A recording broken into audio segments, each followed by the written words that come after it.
네, 오늘은 삼성경제연구원에서 2010년도에 나온 겁니다. 2010년도에 나왔는데 일본에서 배우는 고령화 시대의 국토 주택 정책이라는 겁니다. 2012년도, 13년도에 제가 했습니다. 일단 이걸 보시죠. 일본과 한국입니다. 고령화 7%, 그러니까 노인 65세가 7%가 된 게 일본 70, 우리 2000년. 14인데 24년 걸렸죠. 일본은 94년도인데 한국은 18년 만에. 그리고 생산 인구 감소는 96년도. 한국은 2016년도. 인구 감소는 2005년도인데 우리나라는 2026년도로 2012년도가 내가 제가 샀거든요. 13년도인가? 그때 26년도라고 생각했는데 무려 22년도부터 시작이 됐습니다. 4년 땡겼죠. 핵심 생산 인구 감소는 35세부터 54세, 특히 이게 되게 중요하죠. 12년부터 감소하고 있다. 제목만 봐도 사실 우리가 일본에서 배우는 주택 정책입니다. 자, 노령화가 되니까 주택 신도시를 지을 필요가 없죠. 그래서 그냥 다 지을 수 있죠. 그래서 지금 일본의 황국 옆에 가면은 용적률이 2000%가 넘습니다. 그런 것. 그 다음에 도심 회귀 현상이 일어난다. 산업 구조가 변화하고 제조업이 무너지고 그런 뜻입니다. 이게 지금 일본 설명이에요. 10년 전에 설명한 거예요. 오피스 위주 도심 재개발. 도심 재개발들 하고 있다. 물론 코로나 이후에 저것도 약간 빠스라졌지만 어찌됐든 그렇습니다. 신도시의 몰락. 신도시의 몰락은 우리나라에서는 아직까지는 나타나지 않지만 일부 신도시들은 집값은 안 오르고 있죠. 전원도시의 환상. 전원주택이 빠스라진 거는 이미 시작이 된 거고. 지방 중소도시의 인구 감소. 이미 시작됐죠. 일본 자치단체 인구 쟁탈전 이미 시작이 됐죠. 우리나라. 그 다음에 쇼핑센터 규제로는 뭐냐면 이것도 우리나라에 될 수도 있습니다. 뭐냐면 인구가 뻔한데 외곽 쇼핑센터라는 건 외곽에 짓지 않습니까? 그럼 도심이 상권이 다 죽습니다. 근데 노인들은 도심에 살게 됩니다. 앞으로. 그러니까 젊은 사람들은 밖에서 되지만 노인 인구가 많아지는데 도심이 황폐화되면 공동화되면 안 된다. 그래서 규제를 하게 된다. 그 얘기입니다. 지금 이미 저출산 고령화를 피할 수 있는가? 없죠. 이미 시작됐죠. 2013년에 나온 책이에요. 또 고령화 인구 이동 패턴, 그러니까 도심. 첫째, 도쿄를 제외한 대도시 인구가 감소한다. 우리나라도 마찬가지죠. 둘째, 도심 회귀 현상이 일어난다. 셋째, 그 다음에 앞으로 전망은 어떨까? 일본은 인구 감소 지역이 확대된다. 둘째, 인구 증감의 차별화가 진행된다.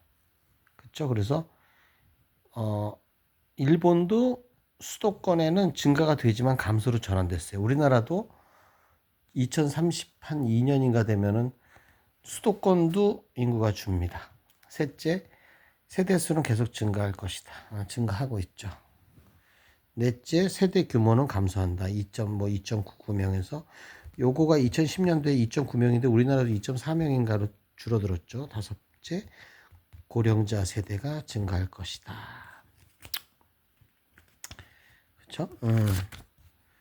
국토 공간의 미스매칭이다. 그러니까 한마디로 자녀 수가 감소하여 학생 수가 급감하여 학교가 통폐합된다.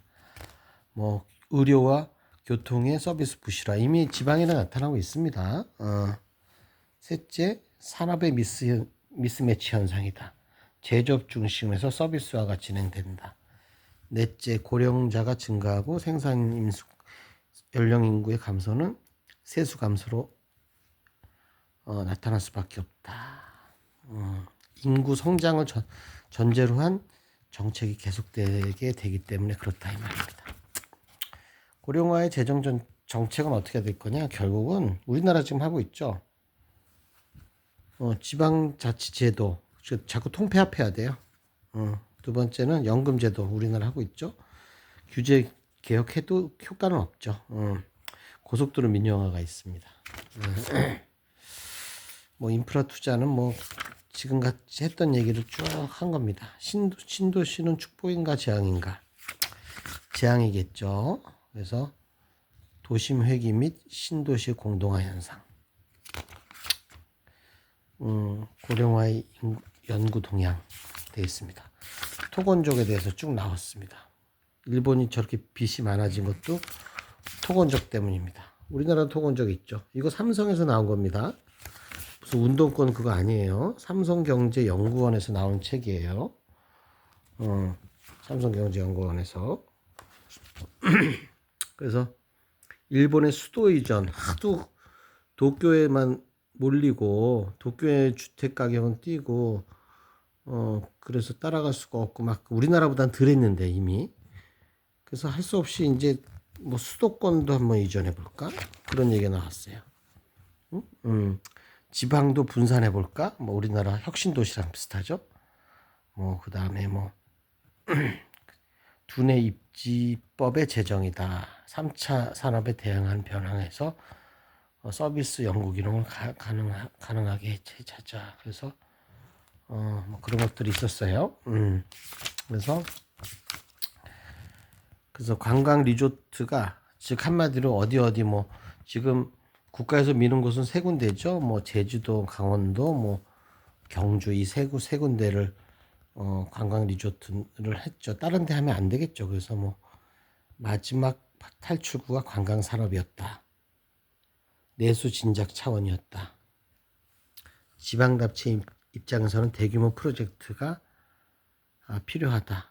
뭐 우리나라는 비슷하죠. 말도 안 되는데 엄청난 거 짓고 처음에는 300만 명 왔는데 그 다음에 30만 명 온다. 뭐 그 케이블카도 마찬가지죠. 왜 실패했어요 결국 정치 논리로 했다. 나눠먹기 했다. 리조트의 경제 진흥 효과가 기대만큼 크지 않았다. 국내 관광 수요가 생각만큼 폭발적이지 않았다. 그런 얘기입니다. 일본을 너무나도 닮은 한국 정책. 제가 이제 감기가 좀 걸려서 목이 컬컬합니다. 첫째는 수도 이전 추진 우리나라 했었죠. 뭐 세종시. 둘째 지방 국토 균형 발전, 리조트법 뭐 이런 것 했지만 비유사법으로 혁신도시 뭐 이런 것들이죠. 세 번째 두뇌 입지법, 한국식 기업 도시법이다. 수도권 규제 완화다. 민화는 민간 자본을 이용하여 사회 간접 자본을 하는 것이다. 거의 판박이다 이 말이죠. 그렇죠? 공부 열심히 했습니다. 자, 고령화 쇼크와 주택시장. 일본 경제는 2006년부터 되살아났다. 그런 얘기죠.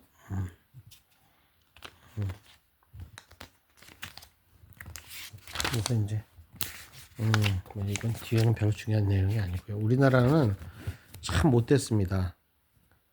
미국도 소셜 믹스와 에이지 믹스가 있습니다. 임대 아파트 싫어. 그거 안 되는 거예요, 사실은. 정말 무식한 발상입니다. 이거는 원래는 미국도 있습니다. 에이지 믹스까지도 다 하는 게 마땅한 것이다. 그런 얘기입니다. 주거지 분리와 양극화. 요게 이제 우리나라에서는 한마디로 얘기해서 뭐 위신형, 보안형 이런 것들이 외국에 있었다. 우리나라도 비슷하게 아파트가 단독주택 연립과의 분리 현상이다. 그 다음에 타워 페리스, 아이파크가 삼성동 위신형 주거단지다. 강남 집중이 될 것이다. 10년 전에 이런 얘기가 나왔습니다. 그리고 뭐 콤팩트 시티를 해야 된다. 탄소를 저감시키기 위해서. 그래서 우리나라는 고령화 속도가 유례가 없을 정도로 빠르기 때문에 훨씬 더 심한 문제들이 나타나고 일본도 제대로 못한 거 이런 거 인구 감소라든가 여러 가지들이 문제가 나타날 것이다 이겁니다. 이거죠. 이거 고령화가 70년부터 94년 작년인가 뭐 25%가 넘었죠. 근데 우리나라는 너무 빨라요. 너무 빨라갖고 인구 감소가 고령화부터 인구 감소까지 지금 35년 걸렸죠. 우리나라는 23년 걸렸습니다. 22년부터 줄었잖아요. 23년 걸렸죠. 근데 우리나라가 지금 핵심 가능 인구가 세계에서 1등으로 좋습니다. 근데 그게 망가지기 시작한 게 지금부터고 그 다음에 그게 엄청나게 망가지는 게 2030년, 29년부터예요. 25년부터 매년 3, 40만 명씩 해서 29년, 30년 되면 50, 60만 명씩 막 잘려나갑니다. 그래서 2030년부터는 우리나라가 큰 문제가 된다. 그런 얘기입니다. 이것도 5,000원밖에 안 되는 책인데 요즘 나오는지 모르겠습니다. 한번 읽어보시기 바랍니다. 재밌습니다.